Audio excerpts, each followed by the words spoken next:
Olá pessoal, eu sou Ronaldo Alperin, biólogo, dono do canal Bumerangues Brasil, e a partir de hoje eu vou dar início a uma sequência de vídeos interessantes que vão abordar sobre o tema bumerangue de uma maneira geral ou através de artigos ou de outras coisas que falem e que sempre estejam ligados com o assunto bumerangue. Então hoje eu vou trazer para vocês um assunto muito interessante. Primeiramente, eu gostaria de definir o que é bumerangue, só que eu estou fazendo um vídeo específico onde eu falo um pouco da história do bumerangue em geral e as confusões que existiram com relação ao uso do termo. Mas eu vou definir bumerangue para vocês só para a gente ter uma base, para a gente poder levar nossa conversa à frente. Bumerangue é todo e qualquer artefato produzido em qualquer tipo de material que, quando arremessado, retorna à sua origem. Fora isso, não entra dentro dessa definição, pode ser qualquer outra coisa, embora tenha o formato aparente de ser um bumerangue. Então vamos lá, para inaugurar essa safra de vídeos novos, interessantes, legais que eu estou trazendo para vocês, hoje nós vamos falar sobre um assunto interessantíssimo, um assunto inédito que foi pouquíssimo abordado até hoje e que estava praticamente esquecido. É sobre um artefato encontrado na Amazônia, lá no começo dos anos 60, que provavelmente poderia estar ligado à cultura dos bumerangues. Então eu vou contar um pouco dessa história para vocês. No ano de 1967, lá na Amazônia, na região de Manicoré, entre Manicoré e Barcelos, um grande amigo meu, Dr. Leziro Marques, um profícuo geólogo brasileiro, especialista em geologia, em hidrogeologia, para falar a verdade, era estagiário na época da Petrobras e estava fazendo uma missão, estava sobrevoando a região entre Manicoré e Barcelos. E por consequência, devido a um problema específico que aconteceu na aeronave que eles estavam voando, sobrevoando a região, o helicóptero sofreu uma pane e caiu. Ele caiu numa área alagada, uma espécie de pântano, bem próximo ao Rio Negro. Graças a Deus ninguém sofreu nada, tinha um pesquisador, tinha o Dr. Leziro e tinha o piloto. O importante que aconteceu foi o que aconteceu depois. O Dr. Leziro não sofreu nada, ninguém sofreu nada, graças. E como bom pesquisador, enquanto estava aguardando o resgate, porque já tinham solicitado o resgate, ele começou a percorrer a área limítrofe ali da região, bem próximo de onde eles tinham caído. E eu acho que pelo instinto científico, instinto acadêmico que nós, acadêmicos, temos, a gente está sempre procurando alguma coisa interessante e aproveitando o máximo que a gente tem do nosso tempo, enquanto a gente está numa área bacana. Só para fazer um adendo, Leziro Marques da Silva, junto com Jorge Canale e Carlos Pagliuca, são os três grandes personagens da história do bumerangue no Brasil. Tendo começado na década de 40, 50, 60 e percorrer esse caminho praticamente juntos até o falecimento do Dr. Pagliuca e depois o falecimento do Jorge Canale, e graças a Deus, mais uma vez, o Dr. Leziro Marques está vivo aí para contar a história. É um poço de cultura, uma excelente pessoa e tem uma série de histórias, uma série de fatos e fatores que engrandecem demais a história do bumerangue no Brasil. Então, enquanto eles estavam percorrendo a área próximo ao local do acidente do helicóptero, o Dr. Leziro Marques avistou, conforme vocês podem ver aí nessa ilustração feita por ele mesmo, está passando aí no vídeo, vocês vão ver a área, o croquis da área, vocês vão ver o que ele achou, o que ele encontrou de cara. Tem aí, inclusive, aí a demonstração do helicóptero caído dentro do posicionamento dele entre o Rio Negro e o montante, o monturo, digamos assim, onde foi encontrado o artefato. Então ficou uma coisa muito bacana, porque ele encontrou, primeiramente, uma parede, um muro de pedras bem colocadas, enfim. Ele me confidenciou que nos 10 dias que eles ficaram na região, ele sequer viu nenhuma pessoa, muito menos índio, pessoas, nada. Mas ele, curiosamente, uma alma científica, foi lá e começou a procurar nas proximidades, conforme você pode observar mais uma vez aí no esquema. O monturo, aonde tinha, parecia na verdade um grande sambaqui, só que tinha 10 metros de altura, aonde tinha um depósito de madeira queimada, tinha conchas, e dentro disso tudinho, tinha ele fuçando lá com um pedaço de madeira, ele encontrou um artefato no formato, aparentemente, de um bumerangue, que trouxe para ele um grande êxtase naquele momento. Ele ficou super eufórico. Poxa, dentro da Amazônia, num local ermo, aonde eles caíram, uma coisa fortuita, os caras acharem um artefato com formato de bumerangue dentro daquele monturo, era uma coisa muito pouco improvável, mas ele achou, retirou e ficou assim, em êxtase, sem saber direito o que fazer. Feito isso, após o tempo que ele permaneceu na região, que eles estavam fazendo a prospecção de poços profundos, que era uma coisa que estava sendo um trabalho sendo feito pela Petrobras, voltou para São Paulo, onde ele residia, e guardou consigo esse artefato. Anos depois, já professor de geologia em São Paulo, e depois mesmo até em Santa Catarina, depois de ter conhecido o professor Pagliuca, Dr. Pagliuca, ele entregou então esse artefato que estava na coleção dele para que eles fizessem réplicas e pudessem testar esse bumerangue, uma vez que eles não iam fazer uso do artefato original, porque era uma peça histórica, uma peça que sequer se tinha uma datação. Então eles fizeram a priori 3 réplicas. Uma que ficaram com eles, uma que eles enviaram na época para o Ted Bailey e uma outra réplica que eles enviaram para o autor do livro dos bumerangues egípcios, do faraó, que na época era diretor lá do Museu do Homem em Paris e ficou também com uma réplica dessas. O assunto praticamente ficou morto.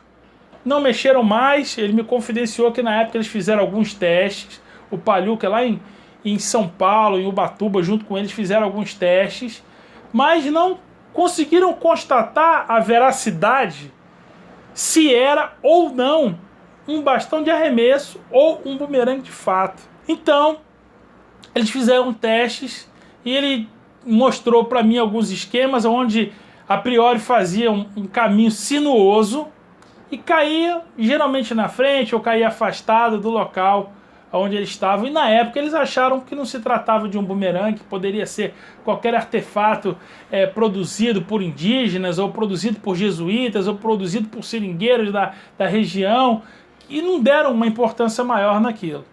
Ok. Feito isso, exatamente 20 anos depois, Ted Bailey, engenheiro da NASA, tinha uma revista chamada Manhattan Returns, que ficou muito famosa na década de 80 e 90, onde ele publicou uma nota pequena a respeito do bumerangue amazônico, que ele falou, The Silva's Boomerang. E ali ele fez um pequeno relato de coisas que ele tinha escutado, ele publicou um esquemazinho e tal, tentou fazer algum teste com a réplica que ele tinha, que tinha sido enviada por ele, pelo Dr. Pagliuca e pelo Lesier, e não conseguiu chegar também a uma conclusão muito positiva com relação se era ou não um bumerangue, mas como já existia na época aquela confusão com relação a termos, o que era, o que não era bumerangue, enfim, ele acabou considerando como sendo bumerangue, só que um bumerangue que não retorna. Não existe bumerangue que não retorna. Bumerangue é bumerangue, por definição, tem que retornar. É até uma retórica você falar bumerangue de retorno. É muito comum você ver isso nos livros americanos. Não returning boomerang e returning boomerang. Então isso não tem. Hoje a gente sabe que não tem sentido de existir. Enfim, feito isso, morreu o assunto novamente. Morreu o assunto novamente. Hoje, 52 anos depois, em 2019, o feito foi em 1967, o Dr. Leziro Marques resolveu exumar toda essa história a meu pedido, para que a gente pudesse novamente estudar de uma forma mais criteriosa a questão do tal bumerangue amazônico, se era ou não. Então, Ele falou: Ronaldo, faz a réplica, eu vou te dar todas as medidas, eu vou te dar todo o modelo do aerofólio, você faz uma réplica no material em madeira e você faz todos os testes possíveis para averiguar se realmente é ou não é, e a gente quebra o mito, se é bumerangue, se não é bumerangue, enfim, o que for, você chega a uma conclusão.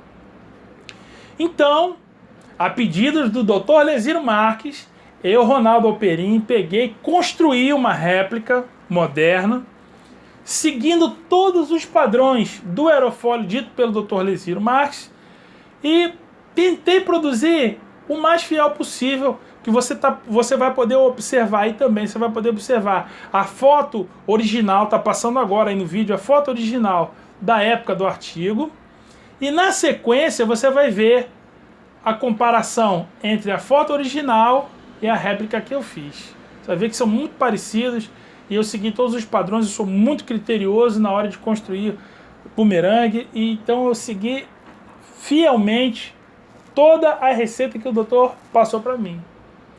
E eu fui fazer os testes, porque a grande questão desse assunto todo era para a gente ver se existe bumerangue ou não na Amazônia. Porque caso existisse bumerangue na Amazônia, a gente teria que pensar, seria um feito muito grandioso, porque embora existam em outros locais do mundo achados de formas parecidas a bumerangue, inclusive até os bumerangues, o que eles chamam de bumerangues egípcios, já foi provado que não são bumerangues, são bastões de arremesso. Até hoje não existe bumerangue de fato fora da Austrália. Não existe. Não existe. Tudo que você escuta por aí, tudo que você vê de achado, aquele achado na galha, todos esses achados foram constatados que são bastões de arremesso. Então, eu fui aos testes. E a partir de agora eu vou mostrar para vocês os testes que eu realizei com esta réplica. Está aqui ó, em minhas mãos a réplica perfeita. E na sequência eu volto para discutir os resultados e as conclusões desse assunto. E como não podia deixar de ser, para terminar a nossa matéria, fazer o grande finale, testar a réplica a pedido do próprio descobridor do artefato. O Dr. Leziro Marques pediu para eu fazer uma réplica perfeita, com base nas medidas que ele forneceu, para que a gente de vez quebrasse o mito. Ou é ou não é um bumerangue. Vamos tentar? Vamos tentar arremessar de duas formas. Eu vou arremessar ele mais reto, como se fosse um bastão de arremesso, e vou arremessar ele mais deitado, também fazendo como se fosse um bastão de arremesso, talvez para acertar alguma coisa na frente, no horizonte. Vamos tentar.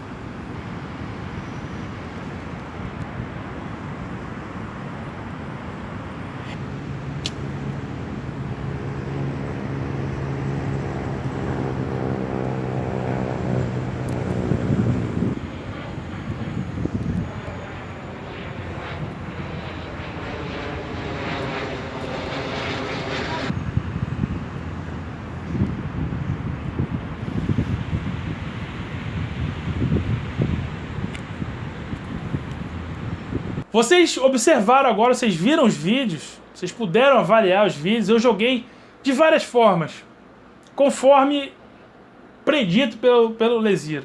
Ele falou: Ronaldo, joga primeiro em pé, joga ele meio deitado, joga ele completamente deitado, joga ele de todas as formas possíveis.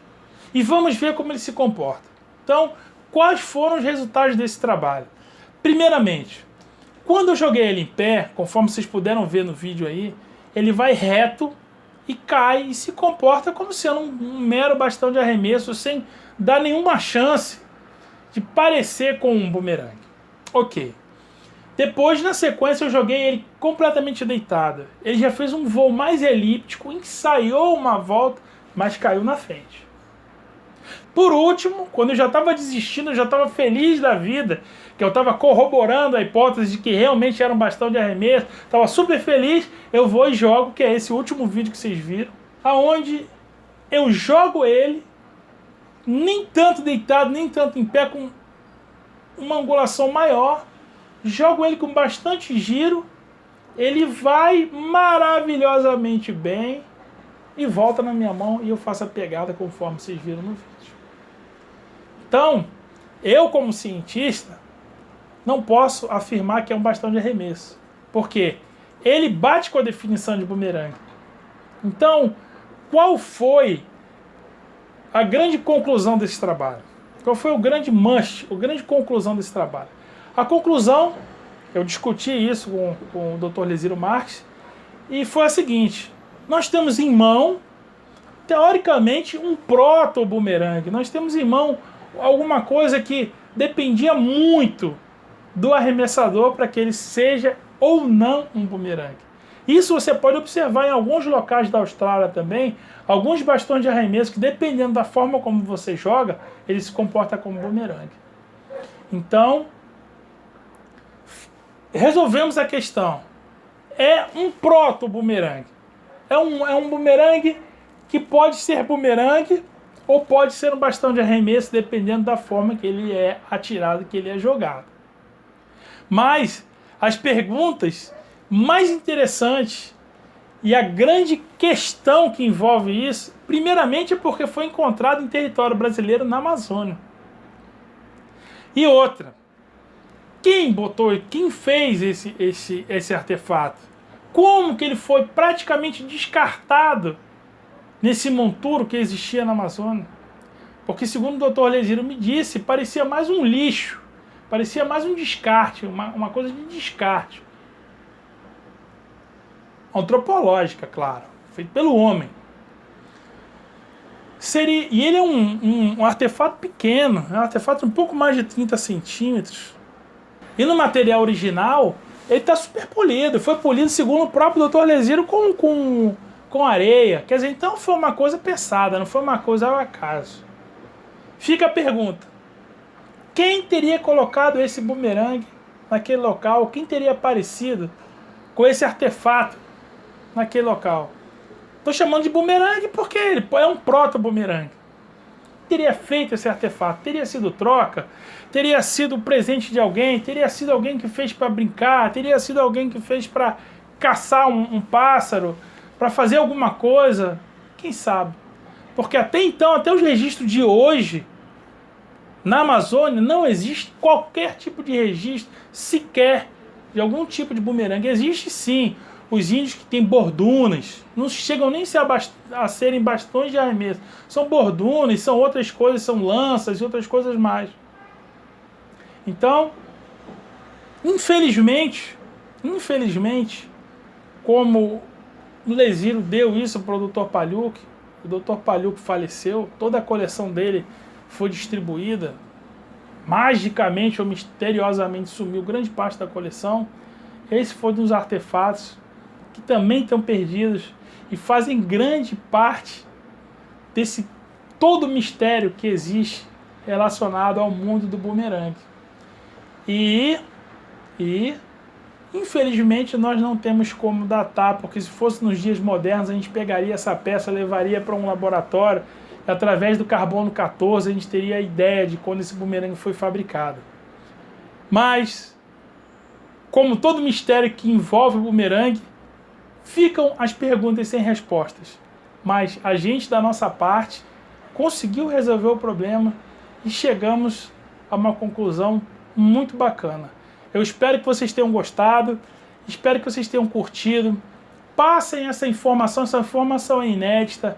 Eu resolvi fazer um vídeo, porque o vídeo hoje é uma forma de divulgação muito mais interessante do que uma coisa escrita.